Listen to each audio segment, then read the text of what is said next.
हे मित्रांनो, very good morning. आंघोळ वगैरे झाली ना. आत्ता जवळपास मी ज्यावेळी इकडे आलेलो त्यावेळी 8:30 पावणे 9ला आलेलो आणि आता वाजल्यात जवळपास 12च्या आसपास. फ्रेश वगैरे झालं, आंघोळ केली, थोडा नाश्ता वगैरे केला. हे आमचं गावचं घर. ब्लॉग आधी बघितले असेल तर नक्कीच बघितलं असेल. सो वारीसाठी दिंडीसाठी आता निघणार आहोत थोड्या वेळाने. इकडनं भगवानगड जे आहे आमचं तिकडे आम्ही जाणार. तिकडनं भगवानगडाची ही दिंडी आहे. सो तिकडनं आता डिसाईड करायचं आहे की गाडी जी आहे ते सामान ठेवायचं आहे. तर सामान वगैरे कसं काय सगळं मॅनेज, खूप लेंदी प्रोसेस आहे थोडीशी. मी ते बघतो. वापस घरी पण येऊ शकतो मी परत 1 दिवसासाठी, कारण की इकडनं जर गाडी निघेल तर सामानासहित, कारण की सामानासोबत कोणतरी पाहिजे. फिगर आउट करायचं आहे. ओके, मस्त आहे. पण गावाला यार पाऊसच नाही. ऊन एवढं पडलं आहे, बाप रे बाप. काय बोलणार आता. मुंबईला पण पाऊस नाही, सगळे महाराष्ट्रामध्ये कुठेच पाऊस नाही. बघा आमच्या इथे मस्त या मांजरीने छोटे छोटे पिल्लं दिलेत. एक छोटे छोटे. आजी मस्तपैकी रस बनवते खायला.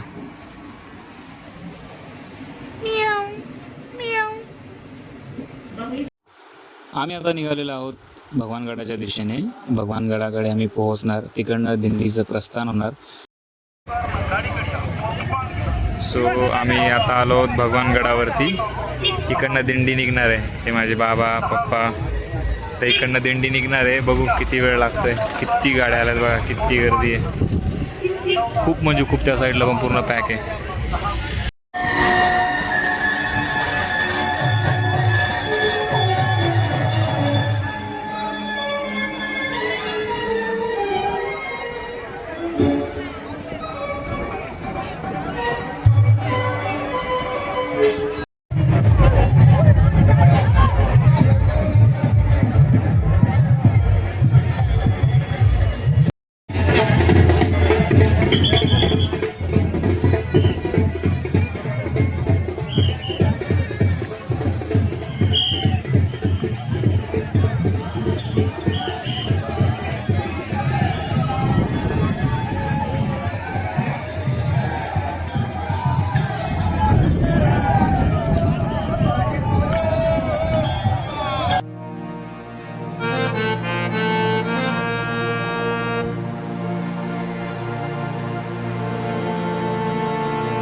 भगवानगडाच्या दिंडीला आम्ही वाटं लावलं. त्याच्यानंतर मी, माझे बाबा, आजोबा आम्ही वापस घरी निघालो सुंदर अशा सूर्यास्तासोबत.